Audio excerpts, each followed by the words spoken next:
खोपोली तालुक्याला धडकी भरवणाऱ्या मंगेश काळोखे प्रकरणात पोलिसांना मोठं यश मिळालं असून या प्रकरणात गुन्हा नोंद असलेले मुख्य आरोपी रवींद्र देवकर आणि त्यांचा मुलगा दर्शन देवकर यांना अटक करण्यात आली आहे. गेल्या अनेक तासांपासून सुरू असलेल्या तपासाला निर्णायक वळण मिळालं असून आरोपींना नागोठणे परिसरातून ताब्यात घेण्यात आल्याची माहिती समोर आली आहे. या प्रकरणात रवींद्र देवकर आणि त्यांची 2 मुलं हे मुख्य आरोपी असल्याचे आरोप सतत होत आहेत.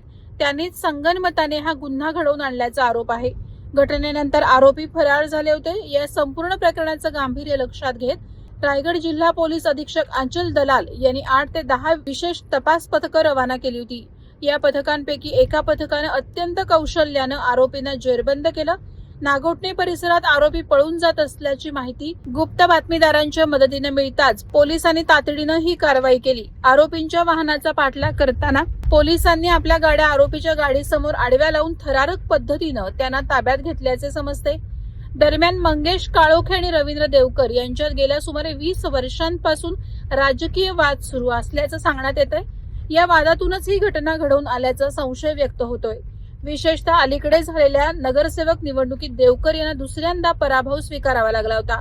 हा पराभव त्यांच्या जिव्हारी लागला असून त्यातूनच त्यांनी हा कट रचल्याचा आरोप पुढे येतोय.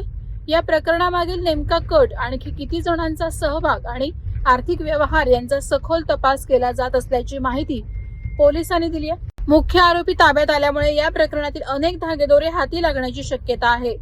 वादळवारा लाईव्ह साठी न्यूज ब्युरो, खोपोली. नवी मुंबई व रायगड जिल्ह्यातील ताज्या बातम्या आणि घडामोडींसाठी सबस्क्राईब करा वादळवारा लाईव्ह चॅनल आणि दाबा बेल आयकॉन.